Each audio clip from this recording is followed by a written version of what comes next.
Welcome to Rappler Talk.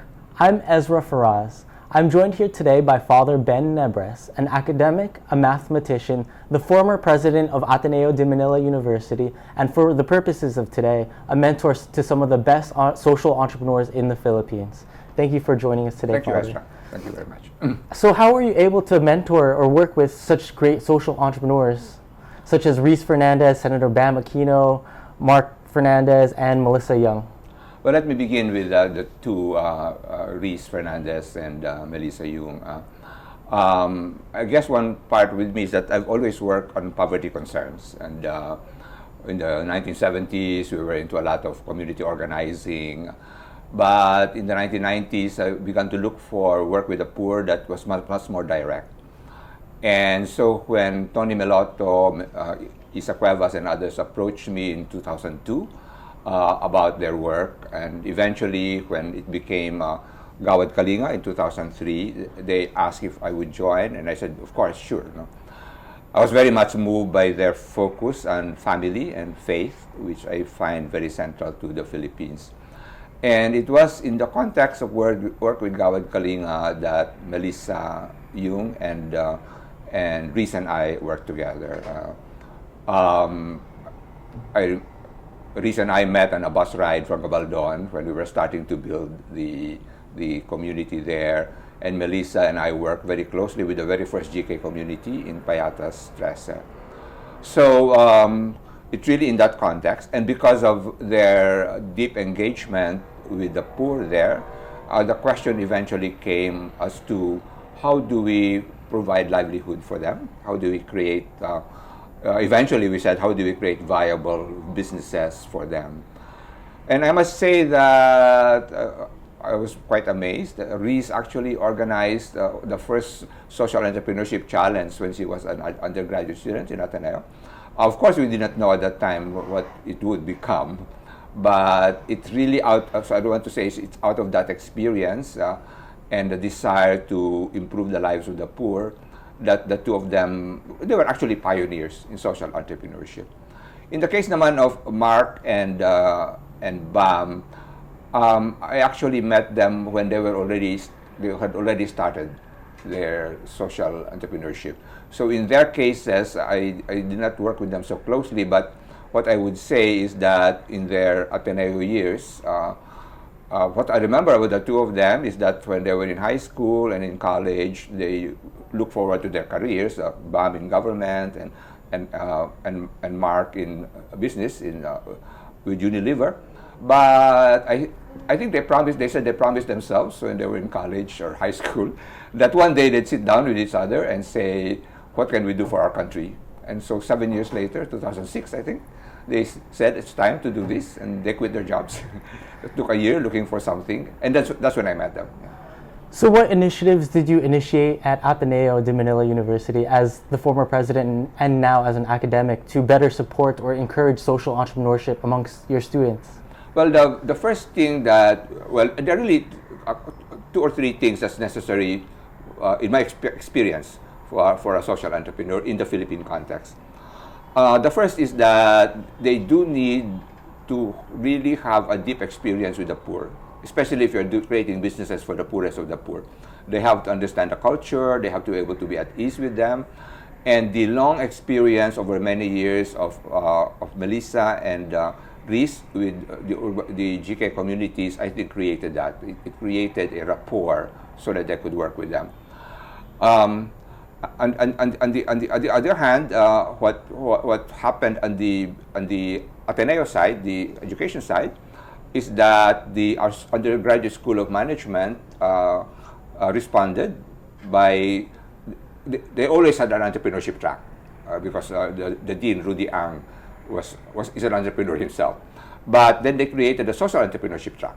In other words, the students who opt for entrepreneurship can opt for social entrepreneurship, and they will be mentored for over a year. There was a partnership between the John Gokongwei School of Management and Gawad Kalinga, and then actually McKinsey to mentor the students along. So that was very important on the part of the Ateneo. So in the case of Melissa, she first worked directly with the poor, especially in Mindanao. But then she realized that there was a drought and they were starving and she could not do anything. So we had a long, long talk. She was heartbroken, actually. And we decided that she should really learn some entrepreneurship. So she took the Masters in Entrepreneurship at Ateneo, AIM and Ateneo. No? And so eventually that's the contribution that the academic part led. So it's really two. One is the heart and essentially the ease in entering the culture of the poor. And then the second is the skills and the mindset that come from education and entrepreneurship, both with the Undergraduate School of Management and the Masters in Entrepreneurship now in our Graduate School of Business. So those are basically the tools that came. What do you see as the fundamental difference in teaching entrepreneurs versus social entrepreneurs? The main thing really in being entrepreneurs is the same in the sense you have to you have a startup business. It goes through various life cycles, and it has but your challenge. Well, I'll tell you, for example, when Reese started with Rags to Riches, actually mentored by Father Javi Alpasa. So they had these women who were making these rugs, actually, parang basahan lang. They when they were beginning to make higher end products, they told me that the rejection rate was up to 90%. They would tell the nanays that hindi po pwede ito. You have to rip this bag apart again and put it together again. So of course magtatampo sila. So kailangan mo suyuin. So I think they could only do that if you have a heart for it and you can work with them. The other one is that, for example, I talked to the nanays and I asked them, bakit kayo sumama? And kasi at the beginning, they did not want to. They said, so many people have come here and promised us all kinds of things. Wala naman nangyari. So that was actually their attitude in the beginning. So sa wakas, bakit kayo sumama? Kasi sabi nila, these were scavengers, no? Sabi nila kasi nagpursige sila, pumasok sa bahay namin, nakikain sa amin, kahit hindi pa kami nagbubukhang tao. That ability to be there, to persist, and not simply to give up, as many people will say, matamad lang itong mga tao, they don't want anything. I think you have to have that kind of feel and rapport, and that's I think what the experience with Gawad Kalinga did. But then of course you need the skills of an entrepreneur. You have to be able to reach markets. So for example, in the case of Rags to Riches, they were making these rugs for foot rugs and so forth. And of course, that's not very high value, even though they cut out the middleman. So the big breakthrough is when one among them said, how do we create a higher value product? And somebody, I don't know who, said, let's talk to a fashion designer. I would never have thought of that. And of course, it was fantastic that the first one they approached was Rahul Laurel, and he really took it to heart. I watched his videos talking to the nanays, and he was very much into it. So what's the difference between a traditional entrepreneur and a social entrepreneur? The social entrepreneur really works very hard to make it work for the very poor, and they're patient with it, because it will not work in the beginning. I think the more traditional entrepreneur has to work with people who are already at a certain level, and that's also necessary. The social entrepreneur works at people at a lower level where they need a lot of human development and a lot of hand-holding before they can get to the next level. So you've undertaken many initiatives at Ateneo de Manila University to support social entrepreneurs. What do you wish the country could do to better support social entrepreneurs? There are many stages, no? The first really is that ideally you have to give the students the opportunity to really be immersed in poor communities, to get to know the poor there, and to really value them as people and as friends. I think that was necessary for all of them, to really value them as friends, because then you will make the effort to find something that will succeed. So that's one part. The other part is you have to give them skills. And business skills are necessary, but you have to also give them business skills associated with entrepreneurship. In other words, how do you have a startup? how do you get your initial financing? How do you pitch it to somebody who'll give you the finances? There are specific skills that are needed. Then after that, I think that we need another group, which I'm talking with right now. People like Rico Gonzalez and others have started exchange. At a certain point, somebody has to come in to provide them more support, like access to markets. It's fortunate that in the case of Reese, Melissa, Mark, and Bam, they personally had access to markets. Both their contacts and their previous experiences connected it to market. But for others coming from other places, somebody has to connect them to markets. That's the discussion that we're having right now with the group exchange, with Rico Gonzalez, for them to be able to pick up potential businesses and connect them to markets. We're hoping that they'll put up a fund that will, for a promising business, that will take care of the social entrepreneur for 1, 2, 3 years, so that they're not worrying about their families, and they can go ups and downs. So you need several stages, actually. You need the school to provide something, but you need also other groups that will support them at different stages. What about on the other side, for the social entrepreneurs? What advice do you have for them? The best advice for those who are starting is to talk to those who have gone ahead. In fact, that's what we're talking about with Mark, Bam, Reese, and Melissa, and others. For us to actually create a group that will meet with, for example, let us say Ateneo de Manila or other places. They have created businesses and they now want to launch them, or they're already 1 or 2 years into it, to tell them, look, this is the journey you're going to go through, and explain to them the ups and downs that you will go through. Because that's really the work that I did with them for several years. We would meet regularly in the first couple of years, every 2 weeks or so, and everyone would tell their cuento, where they are. And I introduced them to a book by a diocese called Corporate Life Cycles, and explained to them that they themselves and their businesses will go through stages. The startup period, the period where you begin to consolidate, and so on. And there are skills and there are values you need at different stages. So the best advice would really be to seek out groups and just listen, make kwento of what you're trying to do, and listen to them. And because they will tell you that itong dadaanan nyo, don't believe that you'll succeed immediately. Nobody succeeds immediately. But when we do this course, we say there are normal problems. These are problems you have to encounter, and this is how you face them. And there are really abnormal problems which really you have to fix. So essentially, it's really learning from others, especially in the Philippine context.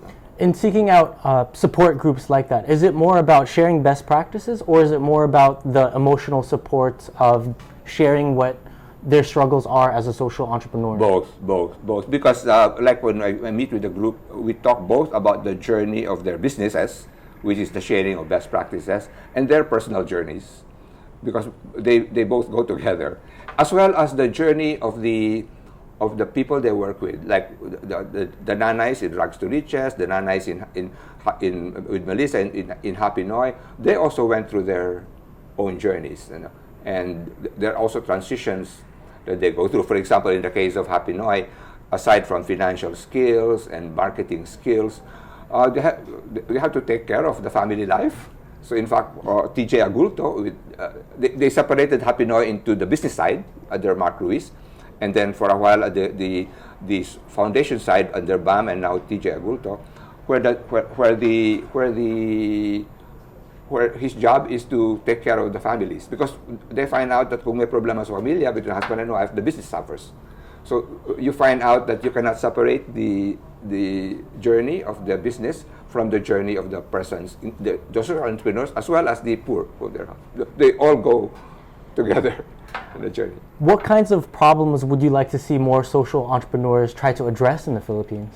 Well, essentially, the challenge that we have faced for a long time in the work for the poor in the Philippines, the typical social development groups, they basically do the same things. They do handicraft, candles, things, but there is no market for it. There is no real market for it. Pasang-awa lang bibigyan. So essentially, what you'd like them to look at is to what we do really is to get our social entrepreneurship groups in Ateneo to connect with a real Gawad Kalinga community. It doesn't have to be a Gawad Kalinga community. It could be any community they choose, and to really go there and to say what business can we create. The business that Melissa is doing is more for the farmers, and I'm very happy about that because, as he said, the root of poverty in the country is really the farms. When they lose their land, they come to become squatters. So she's doing that. As you know, what she has done is that she has this organic farm, and so she needed a market. So she created the restaurants. They are the actual market for her products. It really is a challenge of creating a business for a poor community that can connect to a market. And so what I always tell them is when you go and look into a place and you think of a business, please think of who is your market. Like the first business we created in our first GK community, they were doing catering business, but it's very competitive, and they eventually lost to the competition. So they did not have enough competitive ability in a market that is very, very big. So if more social enterprises can connect to the right markets, what type of impact do you think they can make on the Philippines within the next 5 to 10 years? Well, the situation of the Philippines is that the biggest problem of this country has always been poverty. So, for example, in the present situation, our economy is very good in terms of GDP, but it's benefited basically those who have money already. The majority of the poor are out of that caste system, so they have not really benefited. I work a lot with urban poor, I work with rural poor. They have not been touched by that. So creating a social business connects them to the growing. In other words, the growth of the Philippines is very much dependent on being able to enter into that economy, business world. They can only do that if you create. So what you would do is you would really create a much more, what you call a much more inclusive economy. But from the point of view of the Philippines as a whole, you would be able to unleash the potential of 50% of this country, which is at the moment untapped. And certainly, I was telling earlier that now we find out that the nanays are learning to be techies. They're learning to use their cell phones, not just for money transfer. Actually, it's already pretty big for money transfer. But they're now beginning to think, oh, I can use this for moving goods, a la Amazon, or for trading goods, maybe a la eBay. So you actually unleash a lot of potential, and you begin to create a stronger economy. So it would make a big difference for the country, but of course for the poor themselves especially. Do you have any final words of motivation for the social entrepreneurs working toward that future? Well, as I said, I always tell people that the future of our country depends on being able to bring up the poor. I always quote a Japanese friend who says that a country can only march as fast as its slower members. So the social entrepreneur is really helping those who are behind to march along and create a better life for them, but in the end also create a better life for the country. So it's aside from feeling good about doing the immediate thing, you are really building the nation, which is, I guess, what drives a lot of us. I've been speaking with Father Ben Nebres, an academic, a mathematician, the former president of Ateneo de Manila University, and a mentor to some of the best social entrepreneurs working today in the Philippines. I'm Ezra Faraz, and thank you for joining Rappler Talk.